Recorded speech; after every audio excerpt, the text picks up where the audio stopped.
Madam President, Excellencies, honorable delegates, Assalamualaikum warahmatullahi wabarakatuh. Peace be upon us all. Let me begin by emphasizing that we are still in silence against the continuous Israeli attacks and bombardment of Gaza. We know that attacks and bombings were disproportionate in scale. We see on the screen and the news that countless lives of civilians, and still counting, gone. We understand that international law, including international humanitarian law, is being completely disrespected and negligently ignored, and this is happening again and again, and yet we remain silent. Delegates, what was happening in Luanda, Angola, when we failed to express a united common stance towards the situation in Gaza was not because of divisions, it was because we remain in silence.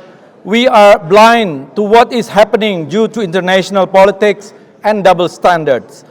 What troubled me much was we proposed an emergency item to stop the war, and we as the IPU failed to make it a common stance. We should and cannot let that happen again anymore at this August Assembly. Honorable delegates, Palestinians are risking from slow and staggering ethnic cleansing caused by the Israeli attacks.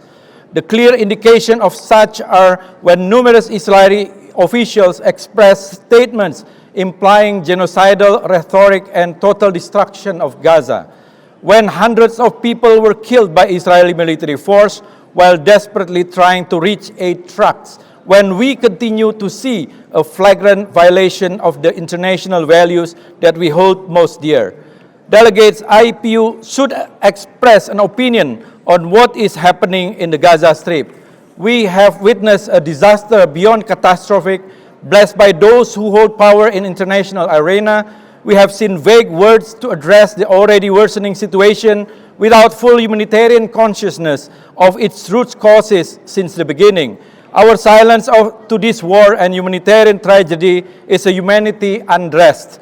Today's resolution proposed by Indonesia and Malaysia aims to return our sense to where it belongs. We seek to uphold international law, including international humanitarian law, and express a parliamentary position to prevent any further blatant violation of these international norms by Israel. I thank South Africa for taking the initiative to dispute Israel for the application of the Genocide Convention in the Gaza Strip at the ICJ. With a view that our main proposal is for the IPU to express its position against the unfolding tragedy in Gaza, Indonesia and Malaysia have discussed with our South African colleagues and come an agreement for a united common stance with the inclusion of our general positions and basic understanding. We must uphold international law to prevent further genocide from happening in Gaza and address the humanitarian tragedy there. For that to happen, one resolution shall be expressed and voted for.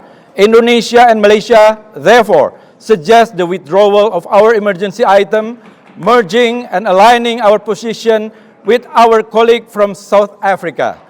May this resolution be an expression of thankfulness during this holy month of Ramadan. Ramadan Mubarak. Wassalamualaikum warahmatullahi wabarakatuh.